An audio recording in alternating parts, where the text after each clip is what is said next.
안녕하세요. 이번 시간은 지난 시간에 이어서 실학의 등장과 사회개혁의 노력 그 두 번째 차시 실학자들의 주장과 활동에 대해서 알아보겠습니다. 교과서 41쪽부터 43쪽, 사회과 탐구는 30쪽에서 31쪽을 보시면 되겠습니다. 오늘 공부할 내용 알아보겠습니다. 실학자들의 여러가지 주장과 활동 내용을 알아보겠습니다. 먼저 농업의 발달을 주장한 실학자들의 주장 내용을 알아보겠습니다. 당시 백성들은 대부분 농사에 종사했지만 토지를 소유하기가 어려운 현실이었습니다. 그래서 농민이 잘 살려면 어떻게 하는가? 가장 근본적인 문제인 토지 소유 부분을 건드린 것이었습니다. 토지 제도를 개혁해서 농민들에게 땅을 나누어 주어야 한다고 주장했습니다. 또한 과학적인 농사 기술을 널리 보급해야 한다는 주장도 있었습니다.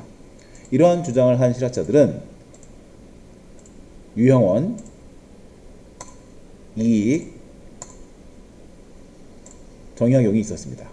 유형원은 반개수록이라는 책을 통해서 토지제도의 개혁을 주장했습니다.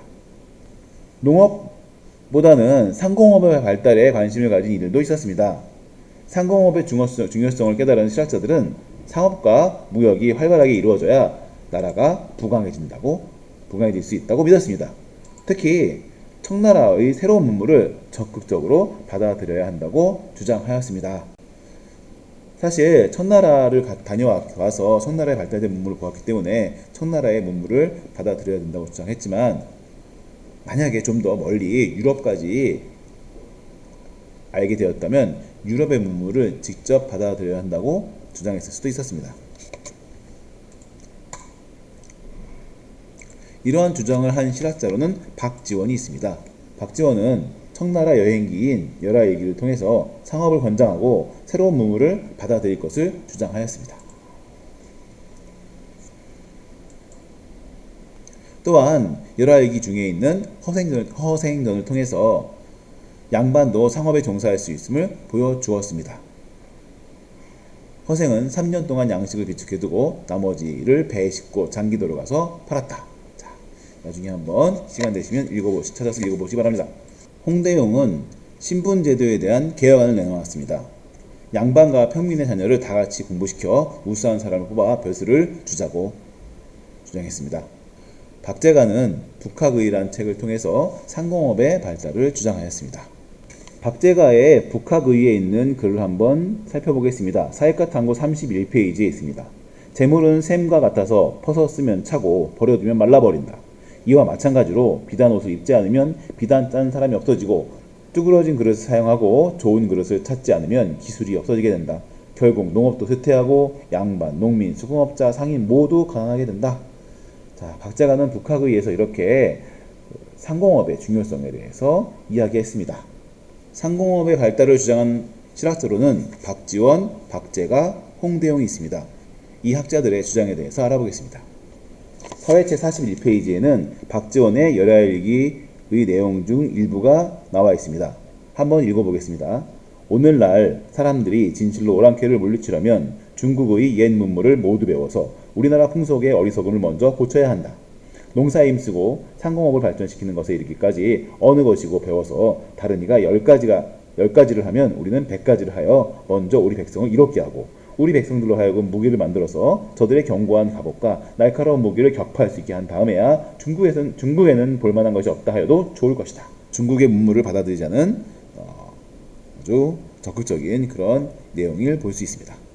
서양 문물의 전래 부분에서 배웠듯이 고려 만국 전도처럼 전 세계의 지도를 보게 된 조선 학자들은 중국이 세계의 중심이라는 생각에서 벗어나면서 조선이란 우리나라 자체에 대해서 관심을 갖게 됩니다. 그래서 우리의 역사와 지리, 국어, 자연 등 각 분야에 대한 연구를 활발하게 하게 됩니다. 이러한 연구를 한 사람 중에 유득공이라는 사람이 있습니다.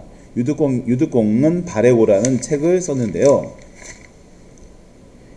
저 대신은 어떤 사람인가? 바로 고구려 사람이다. 그들이 차지하던 땅은 어떤 땅인가? 바로 고구려 땅인데. 자, 발해에 대해서 연구해서 발해가 고구려의 후손이 세운 나라임을 밝혔습니다.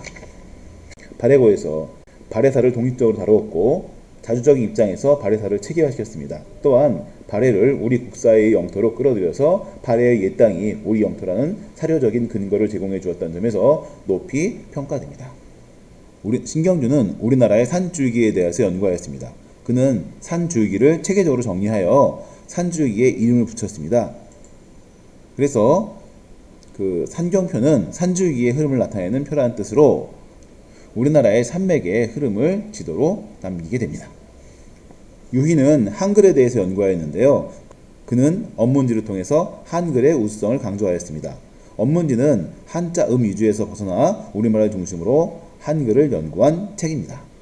정약전은 유배 생활을 하는 동안에 흑산도 주변의 물고기와 바다 생물을 관찰해서 자산어보라는 책을 썼습니다. 이 책은 뛰어난 해양 과학서적으로 평가를 받고 있습니다. 누구의 얼굴인 것 같습니까? 김정호님의 모습입니다. 조선시대에는 전국 지도, 지방의 각 군현의 지도 등 매우 다양한 지도가 만들어졌는데요. 김정호는 이런 오랫동안 쌓인 지도 제작 기술과 지식을 바탕으로 대동여지도를 제작하게 됩니다. 이 대동여지도는 목판으로 제작을 했는데요. 우리나라 전국 지도로 실제 생활에 이용할 수 있도록 산과 강, 도로 등을 자세하게 나타내놨습니다. 오늘날 지도와 비교해도 큰 차이가 없을 정도로 정확했고요. 전국의 산줄기와 물길을 자세하게 나타내었고 기호를 사용해서 다양한 정보를 알기 쉽게 표현하였습니다. 다음은 사회과 탐구 30쪽에 송곳하나 꽂을 땅이 없으니의 내용을 살펴보겠습니다. 거기 보면 자료가 하나 있는데요. 유형원의 반개수록의 내용입니다. 토지제도가 바르지 않으면 백성의 생활이 안정되지 않고 나라의 제도 또한 공정함을 잃게 돼서 풍속이 혼란스러워진다. 이는 토지가 나라의 근본이기 때문이다. 근본을 바로 세우지 않고서는 군주가 바른 정치를 하고자 해도 뜻을 이루기 어렵다.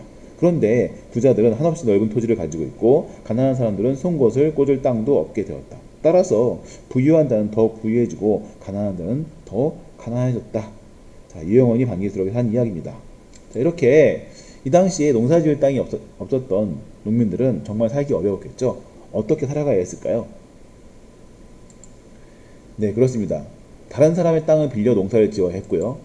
땅을 빌리지 못하면 농사를 지을 수가 없었죠. 그래서 즉 다른 사람들에게 그 일을 대신해주고 돈을 받는 그런 노동자가 되었습니다.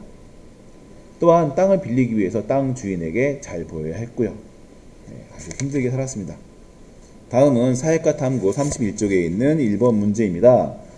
농업을 중시한 실학자들의 대표 유형원과 상공업의 발달을 주장한 실학자들의 대표 박지원을 통해서 각각 그룹의 주장한 내용과 비슷한 주장을 한 실학자들을 찾아보는 내용입니다.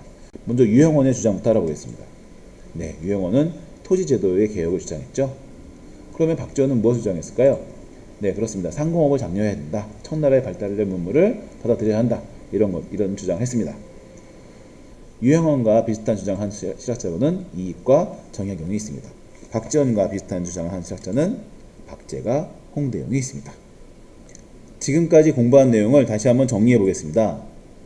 농업의 발달을 주장한 실학자들이 있었죠. 그래서 토지 제도의 개혁과 과학적인 농사 기술을 보급해야 한다고 주장했었죠. 이러한 실학자로는 유형원과 성호 이익, 정약용이 있습니다. 유형원, 이익, 정약용, 농업의 발달을 주장했습니다.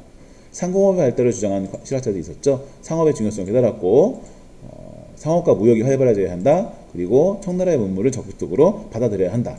이렇게 강조했고요. 상공업의 발달을 주장한 실학자로는 박지원, 열하일기 통해서 주장했고요. 그 다음에 홍대영은 신분제도의 개혁안을 내놨었고요. 그 다음에 박제가가 있습니다. 박제가는 북학의를 통해서 상공업의 발달을 주장했습니다.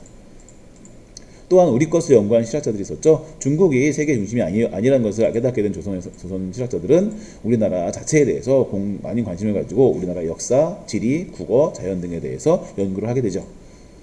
그래서 유득공은 발해고를 통해서 발해가 고구려의 유민들이 세운 나라이고 발해의 역사를 우리나라 역사에 편입시키게 됩니다.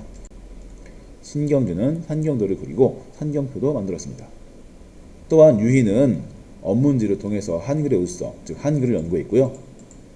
정약전은 자산오버라는 책을 통해서 극산도의 수산물에 대해서 연구했습니다. 김정호는 대동령지도를 만들었죠. 대동령지도는 목판으로 제작이 되어서 실생활에 사용할 수 있도록 산과 강, 도로 등을 자세하게 표현했고 오늘날 지도와 비교해도 큰 차이가 없이 정확했고요. 그 다음에 다양한 기호를 사용해서 다양한 정보를 알기 쉽게 표현했습니다. 유영헌은 토지제도의 개혁을 주장했고 박지원은 상공업을 장려했으며 유영헌과 같은 주장한 실학자는 이익과 정약용이 있습니다. 박지원과 비슷한 주장을 한 실학자로는 박재가, 홍대영 등이 있습니다. 네, 이것으로 이번 차시 수업을 마치겠습니다. 다음 시간에는 사회개혁을 위한 농민들의 요구, 농민봉기에 대해서 공부하겠습니다. 감사합니다.